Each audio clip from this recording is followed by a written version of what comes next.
Queridos hermanos, es innegable que seguimos en esta situación de pandemia que sigue generando muchas muertes, muchos enfermos, mucha angustia, mucho dolor, mucha afectación incluso en la cuestión económica, cuestión laboral, mucha tensión en el ambiente familiar, y en fin, y sobre todo me dirijo a aquellas personas que, por ejemplo, han perdido un trabajo, han perdido pues un nivel al cual estaban acostumbrados, han tenido que sacar a sus hijos de un colegio para pasarlo a un colegio nacional quizás, jóvenes que han tenido que abandonar la universidad, padres de familia que han tenido pues sus puestos de trabajo o sus negocios y ahora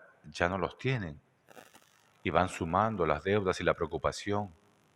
Y esto no le genera pues ninguna tranquilidad, ninguna paz. Al contrario, esa tensión va generando conflictos. Y ni qué decirle de la cantidad de hermanos y hermanas que van luchando contra esta enfermedad con un ser querido. Aquellos que están pues en sus casas consiguiendo como sea los balones de oxígeno a diario, haciendo estas colas que vemos en la televisión, sacando plata y pidiéndose prestado plata de donde sea. Aquellos hermanos que están en un hospital, en una villa COVID, aquellos que lamentablemente necesitan de cuidados UCI y aquellos que lamentablemente han perdido a un ser querido. Justo hoy en la mañana, pues compartiendo con amigos de aquí de la parroquia, hermanos de la parroquia, pues hace unos días una hermana de la parroquia falleció su mamá y hoy me comunica que falleció su papá. Son situaciones tremendas, situaciones muy, pero muy dolorosas, situaciones que nos dejan en tristeza profunda y en desolación. De un momento a otro, pues, algunos se han quedado sin padres, literalmente. Y ni qué decir, algunos que no solamente son personas adultas, mayores, sino que ya estamos hablando de personas afectadas de 40 años, que no solamente son papás, son hermanos, son hijos y sus padres aún vivos. Entonces, ¿qué se necesita aparte de seguir aferrándonos a nuestra fe y que a veces hasta esta fe no está funcionando? Porque el dolor es tan grande que a veces hasta le estamos echando la culpa a Dios de todo aquello que está pasando o de aquello que te está pasando. Hay una palabrita muy interesante y casi media rara porque no es de uso común y es precisamente la resiliencia. Sí, los terapeutas la usan mucho, los psicólogos la usan mucho, los educadores la usan mucho y algunos sacerdotes también. Pero más allá del término es importante precisamente lo que significa esta resiliencia. Y en resumen es esta capacidad que tiene el ser humano de sobreponerse, saber sobreponerse a una desgracia de distintos tamaños y de distintos niveles, ¿no? Porque ciertamente es una desgracia ya no estudiar en el mismo colegio de antes, es una desgracia abandonar los estudios universitarios, es una desgracia ya no tener los ingresos económicos que uno tenía antes, y ahora no los tienes, y al contrario siguen creciendo las deudas. Eso es una desgracia. Es una desgracia vivir cada día con la angustia de si tu familiar se va a recuperar o no. Y también uno se va endeudando. Pero sobre todo es esta desgracia, es una desgracia también. Digo desgracia en el sentido de que son situaciones tan difíciles de asumir. Tener a tus padres mayores y no poder visitarlos. Tener a tu familia y no poder compartir físicamente con ellos. Estar con tus familias y saber que tiene momentos, pues no sé, muy gratos como un cumpleaños y no poder compartir esa felicidad. O al revés, saber que un familiar tuyo está pues infectado y no poder estar allí dándole una mano, estar allí a su lado. Esa frustración de no poder hacerlo.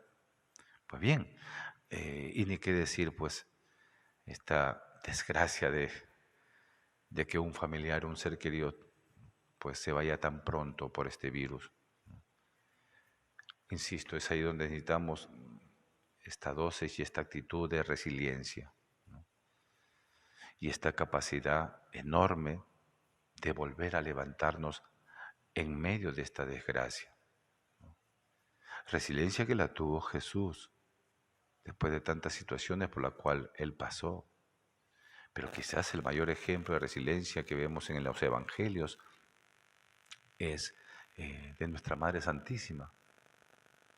No es poca cosa ver a su único hijo, al hijo de sus entrañas, verlo que lo están asesinando públicamente, fruto de un juicio totalmente nefasto e injusto, porque estaban asesinando al inocente y prefiriendo soltar a Barrabás.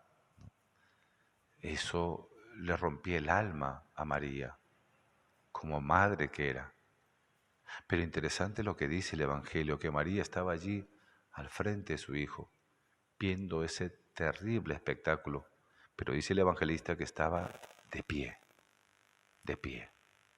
Y luego que asesinaron a Jesús, pues ella estuvo allí, siguió con los apóstoles, hasta que se dio la resurrección.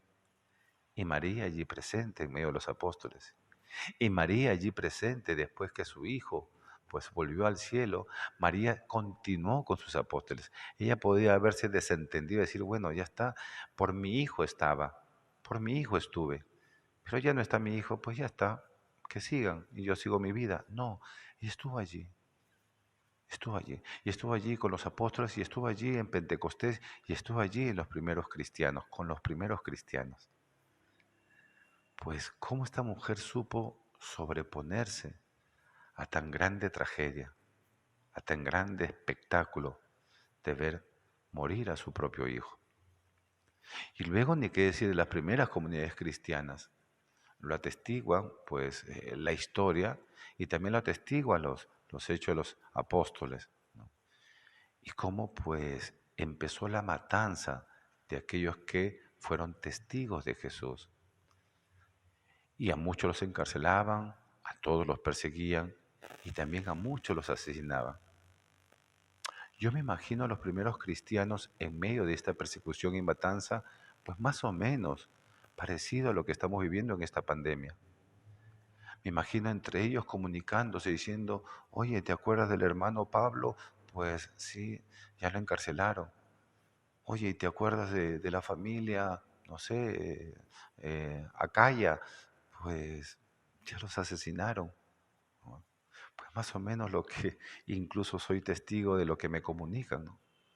Me dicen Víctor o padre o como quieran llamarme, me dicen, oye, te cuento que tal persona ya falleció, el papá, la mamá de tal hermano pues ya falleció, o reza por tal hermano que no está en la cárcel pero sí está en UCI, que no sabe si van a salir de ahí, igual que una cárcel. En fin, son situaciones que quizás son muy parecidas y hasta paralelas con la que vivieron los primeros cristianos. Una situación de angustia, de persecución, de muerte, que es lo que estamos viviendo nosotros. Pero volvamos al tema de la resiliencia, ¿no? Nos dicen aquí, necesitamos sobreponernos a estas desgracias de las cuales pues somos testigos y nos afecta la vida, sin duda alguna. ¿Cuántas veces lo comparto en la Eucaristía? No somos de piedra, no somos de fierro, no somos de plástico. Hay una dimensión tremenda que es pues nuestra sensibilidad y nuestro mundo emocional. Yo creo que si no tuviéramos emociones, si no tuviéramos este mundo emocional, pues no sé, creo que la vida sería muy fría. Y este mundo emocional que nos lleva pues a gozar de grandes alegrías, ¿no? A disfrutar del encuentro, a disfrutar festivamente, pero también este mundo emocional que nos lleva a momentos de tristeza, porque ha pasado algo malo o porque no ha pasado algo que esperabas, y nos lleva a momentos de mucho dolor emocionalmente y de mucha desolación. Pues ciertamente necesitamos no quedarnos tumbados, necesitamos levantarnos. Sí, ciertamente, con una autoconsigna, pero sobre todo levantarnos con la gracia de Dios y levantarnos pues con el testimonio de tantas personas que se han sobrepuesto a muchas desgracias. Y por lo tanto, pues quitar quizás esa falsedad de pensamiento o ese mito en el cual creemos que somos los únicos que estamos viviendo eso. Y no es así, y no es así. Porque si vemos a los costados, pues vemos que tantos hermanos y hermanas han pasado por lo mismo que tú o peores cosas que tú. Y sin embargo los ves de pie, igual que María. Y siguen luchando por la vida, luchando por sus vidas y por las vidas de los que todavía estamos. Y eso vale la pena. Pues aquí nos sugieren algunas señales para demostrar nuestra resiliencia. Primero, pues tomar responsabilidad por nuestras acciones. Hay mucho por hacer todavía. Sí, es verdad. La desgracia pues requiere un duelo y es válido y es permitido nuestro duelo. Pero de ninguna manera podemos mantenernos en una actitud, eso, de permanente duelo, ¿no? Con nuestra inacción y con nuestra depresión. Necesitamos tomar de nuevo las riendas de la vida. Segundo, pues una actitud que es interesante, el de no quejarnos constantemente.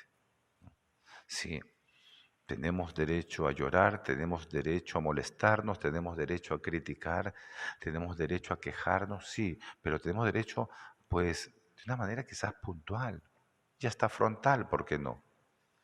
Pero esta actitud de andar quejándonos todo el tiempo y andar quejándonos de todo, eso no es sano, eso no es bueno. Luego, pues, el intentar tener empatía. Esa empatía, como lo dije hace un momento, de mirar a los costados y saber que no eres el único. Y esa empatía de tener pues los mismos sentimientos con aquellos que están pasando por lo mismo que tú has pasado. Es muy interesante esa empatía, ¿no? Y es muy necesaria pues tener este gesto y esta actitud. Luego, que no nos dé miedo de pedir ayuda. Lo peor en los momentos de desgracia es la soledad, sin duda alguna. Necesitamos la soledad para reflexionar, necesitamos la soledad para orar, necesitamos la soledad para mirarnos, ¿no? Y valorarnos, sin duda alguna, y quizás tomar distancia de los demás para tener una mirada, no sé, una mirada más rica, una mirada mejor. Pero sí, para esos momentos necesitamos la soledad. Pero en estos momentos de desgracia no es buena la soledad, de ninguna manera. Y es a lo que más recorrimos. Queremos estar solos, queremos estar solas, que nadie nos hable, que nadie nos moleste y seguir nadando en medio de nuestro dolor. Pues yo creo que no pasa nada, ¿no? Si es que levantamos las manos y pedimos ayuda. No es que no pase nada, sino al contrario, pasará algo maravilloso, porque eso será la antesala de tener una actitud de resiliencia, ¿no? Y luego, hay características de esta resiliencia. Saber aceptar la realidad tal y como es, que es lo más difícil quizás. No queremos aceptar. No queremos aceptar que esto que está pasando está pasando. No queremos aceptar. Y o nos deprimimos o huimos de la realidad, simplemente. Pero no enfrentamos la realidad tal cual es. Segundo, una profunda creencia en que la vida tiene sentido. Sí, la vida sigue teniendo sentido, a pesar de que ya no tengo ese ser amado, ese ser querido, a pesar de que es fuerte la experiencia de soledad, la sensación de soledad, porque ya no está, ¿no?, mi hermano o mi madre o mi padre o mi hijo. Sí, es muy fuerte, pero sí, a pesar de todas estas situaciones, la vida tiene sentido. Y para nosotros los creyentes, no solamente esta vida, sino la vida eterna, la vida que nos espera. Y por último, tener una inquebrantable capacidad para mejorar. Yo creo que de todo podemos aprender. Ya lo decía San Pablo, ¿no? Pues todo sirve para bien de aquellos que aman y buscan a Dios. Todo sirve para bien. Todo sirve para bien. También mi dolor, sí. También mi desgracia, sí. También esta situación terrible, sí. Todo sirve para bien de aquellos que aman y buscan a Dios.